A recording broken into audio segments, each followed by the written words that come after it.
इवाको दोनों हाथ उठाता है, हवा और धरती की जादुई ऊर्जा को अपने चारों ओर इकट्ठा करता है। चारों तरफ अंधकार फैल जाता है और जादू की लहरें उसके शरीर के चारों ओर घूमने लगती हैं। ये वो सीक्रेट टेक्निक थी जिस पर उसने 20 साल तक मेहनत की थी। हवा और पत्थर के टुकड़े उसके आसपास घूमते हैं, एक विनाशकारी जादू का रूप लेते हुए। ये उसका ड्यूअल मैजिक था, हवा और धरती का एक साथ उपयोग।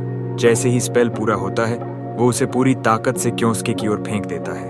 हवा और धरती की कई शक्तिशाली लहरें उसकी हथेली से निकलती हैं, हवा को चीरती हुई सीधे जमीन पर गिरती है और फिर एक विशाल विस्फोट। पूरा क्षेत्र धूल और जादुई ऊर्जा में घिर जाता है। जब तूफान थमता है, इवाको थका हुआ सा सांस लेता है। ये उसका सबसे ताकतवर जादू था और उसे कास्ट करने में लगभग सारी एनर्जी लग गई थी। धूल धीरे धीरे बैठती है और कहीं भी क्योंस्के का कोई निशान नहीं दिखता। लगता है इस बार इवाको सच में जीत गया है। वो जोर से हंस पड़ता है। हाँ, आखिरकार मैंने महान मसाटो कुइचिरो को खुद हरा दिया। वो उस प्रिज्यूमेबली डेड आदमी का मजाक उड़ाता है। क्या तुम सच में सोचते थे कि 20 साल बाद भी मैं वहीं डरपोक रहूंगा? तुम्हारा टाइम एट्रीब्यूट चाहे जितना भी मजबूत हो, वो सब अब पास्ट है। अब मैं हूं जो ऊपर खड़ा हूं। वो याद करता है जब गोल्डन सीकर्स लड़ते थे और दुनिया बचाते थे, तब वो बस छिपकर लूट इकट्ठा करता था। पर वो सब 2 दशक पुरानी बात है। अब वो पहले जैसा नहीं रहा।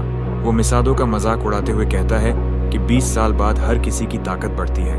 ये तो नेचर का रूल है। और अब जब उसने कोइचिरो को गिरा दिया है, बाकी पेंटाग्राम सेंट्स अब उसे कमजोर नहीं कह पाएंगे।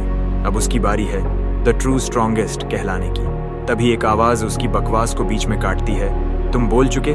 धूल के बीच से कियोस्के बाहर आता है, पूरी तरह अनहार्म्ड। वो बस अपने कपड़ों से मिट्टी झाड़ता है और शांत खड़ा हो जाता है। इतने अटैक झेलने के बाद भी उसके शरीर पर एक भी खरोंच नहीं। कियोस्के हल्का सा मुस्कुराता है। कम से कम तुम्हारी मैजिक अब पहले से काफी मजबूत हुई है। ये तो एक हीरो से उम्मीद थी।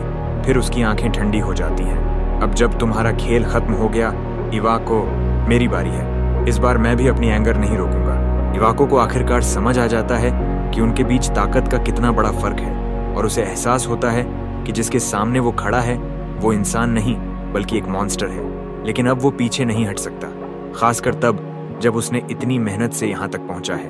वो मसाडो को आने और अपनी मेहनत से बनाई हर चीज बर्बाद करने नहीं देगा। इवाको लगातार हमला करता रहता है।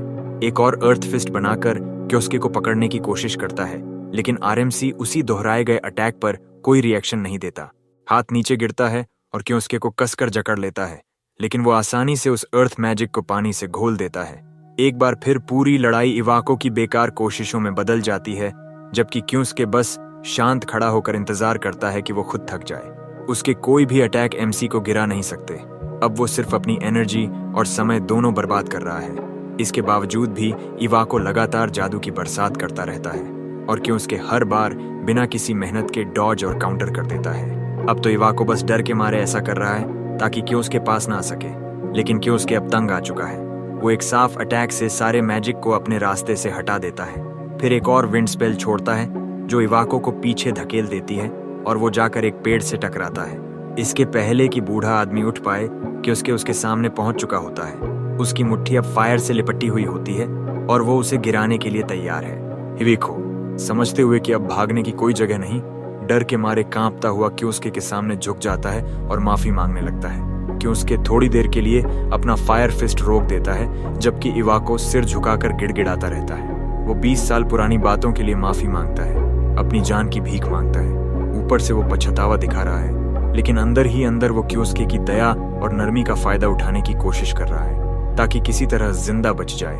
कियोस्के बस ठंडे स्वर में कहता है, शट अप। वो बूढ़े आदमी की चालों को साफ देख सकता है। उसे पता है यही तरीका उन्होंने पहले भी इस्तेमाल किया था जब उसे फंसाया गया था। इस बार वो वही गलती दोहराने वाला नहीं है। अब कियोस्के किसी भी बेगिंग से परे जा चुका है। वो अपना जलता हुआ फिस्ट फिर से उठाता है लड़ाई को खत्म करने के लिए। इवाको फिर से गिड़गिड़ाता है, याद दिलाता है कि वो दोनों कभी दोस्त थे, लेकिन अब बहुत देर हो चुकी है।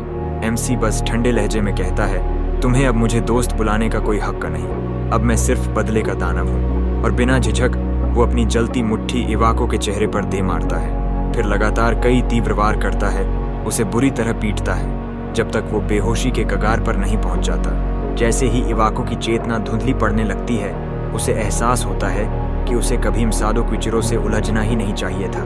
कि उसके एक आखिरी शक्तिशाली पंच मारता है, जिससे वो आदमी पीछे उड़ता हुआ गिरता है और पूरी तरह बेहोश हो जाता है। इतने क्रूर पिटाई के बाद भी कि उसे मारता नहीं, क्योंकि उसके पास अभी कुछ सवाल बाकी हैं। लेकिन अभी नहीं, क्योंकि इवाको पूरी तरह बेहोश है, बोलने की हालत में नहीं। कुछ देर बाद इवाको होश में आता है और देखता है कि क्योंकि उसके ऊपर खड़ा है।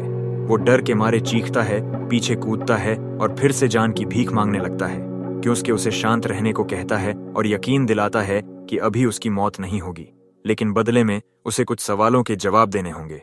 क्योंकि उसकी जेब से फोन निकालता है। उसे सबसे पहले जानकारी चाहिए पेंटाग्राम सेंट लेवाकी के बारे में। इवाको फोन छीनने की कोशिश करता है, लेकिन क्योंकि उसे दूर रखता है। वो कॉल लॉग्स चेक करता है और हिस्ट्री के मुताबिक उसने आज ही लेई से बात की थी। कि उसके सख्त लहजे में पूछता है कि वो दोनों क्या बात कर रहे थे। मौत के डर से कांपता हुआ इवाको सच बता देता है कि लेई 3 दिन में जापान आने वाली है और उसी को लेकर वो बात कर रही थी। क्योंकि इस जानकारी पर हल्का मुस्कुराता है। 3 दिन बाद उसका एक टारगेट खुद उसके पास आने वाला है। अब सब कुछ आसान हो गया है और उसे अपने अगले कदम का साफ अंदाजा मिल जाता है। वो फोन वापस इवाको की ओर फेंकता है और आदेश देता है, लेई के साथ सामान्य व्यवहार करना, लेकिन मेरी आइडेंटिटी के बारे में एक शब्द भी मत बोलना। क्योंकि ने इवाको के दिल पर एक स्पेशल स्पेल लगाया था जब वो बेहोश था। उस स्पेल की मदद से क्योंकि उसे मॉनिटर कर सकता था, और अगर इवाको ने कभी किसी को बताया कि वो कौन है तो उसी पल उसका दिल आग में फट जाएगा। ये सुनकर बूढ़ा आदमी डर के मारे जम गया। उसका दिमाग इस जानकारी को समझ नहीं पा रहा था। कहने को अब कुछ नहीं बचा था, इसलिए क्योंकि वहां से चला गया, बस इतना कहकर कि अपना वादा जरूर निभाना। असल में क्योंकि ने कोई ऐसा मैजिक किया ही नहीं था, लेकिन वो जानता था कि इवाको कितना कायर है, इसलिए ऐसा ब्लफ भी उतना ही असर करेगा। क्योंकि एब्सोल्यूट हिप्नोसिस का इस्तेमाल नहीं करना चाहता था, क्योंकि वो चाहता था कि इवाको पूरी तरह निराशा में डूबा रहे, लेकिन अपनी समझ कायम रखे। 3 दिन बीत गए और एक साधारण सी फ्लाइट जापान की ओर जा रही थी। उस फ्लाइट में लेरुआकी बैठी थी, जो खिड़की के बाहर ऊब कर देख रही थी। तभी उसका बॉडीगार्ड उसे बताता है कि वे जल्द ही पहुंचने वाले हैं। फ्लाइट अटेंडेंट पीछे जाती है यात्रियों को सूचना देने की प्लेन अब जापान पहुंचने वाला है, लेकिन बात पूरी करने से पहले ही वो माइक में चीख उठती है। कुछ हुआ था। कुछ हथियारबंद आदमी प्लेन को हाईजैक कर चुके थे और उन्होंने फ्लाइट अटेंडेंट को बंदूक की नोक पर पकड़ रखा था। उनमें से एक ने निहत्थे यात्रियों पर बंदूक तानकर सबको जमीन पर लेटने का आदेश दिया, लेकिन लेया बिना झिझक उठ खड़ी हुई। जब बाकी लोग डर से कांप रहे थे, वो शांति से पीछे की ओर बढ़ी। फिर पलक झपकते ही उसने एक आदमी का कॉलर पकड़कर उसे मैजिक की मदद से जमीन पर दे मारा, इससे पहले कि वो प्रतिक्रिया दे सके। एक को गिराने के बाद वो दूसरे के पास भागी, जिसने फ्लाइट अटेंडेंट को पकड़ा हुआ था, और उसके चेहरे पर तेज पाम स्ट्राइक मारकर उसे भी बेहोश कर दिया। कुछ ही सेकंडों में दोनों अपराधी जमीन पर पड़े थे और यात्री ऊपर देखकर दंग रह गए।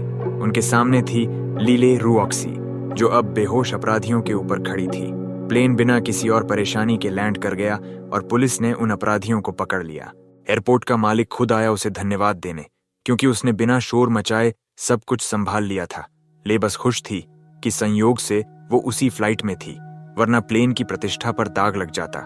लेकिन उसके लिए सबसे दिलचस्प बात ये थी कि अपराधियों के पास जो बंदूकें थीं, वो डिटेक्टर्स में पकड़ी ही नहीं जा सकती थीं। हाल ही में कई समूह ऐसे हथियारों का इस्तेमाल कर रहे थे जो डंजन से मिले रेयर मटेरियल्स से बने थे। इसलिए लेले ने तय किया कि अब उसके स्टाफ को भी ऐसे सेल्फ डिफेंस गियर से लैस किया जाएगा। वो एयरपोर्ट के मालिक के कंधे पर हाथ रखकर सीधे कहती है कि उसे वही गियर चाहिए जो ये एयरपोर्ट इस्तेमाल करता है। वो समझ जाता है कि उसका मतलब क्या है और झुककर वादा करता है कि वो इंतजाम कर देगा। जब वे दोनों एयरपोर्ट के अंदर आ जाते हैं और किसी के सुनने का डर नहीं रहता, तो ले अपने फोन से कॉल करती है और आदेश देती है कि हाईजैकर्स को रिहा कर दिया जाए।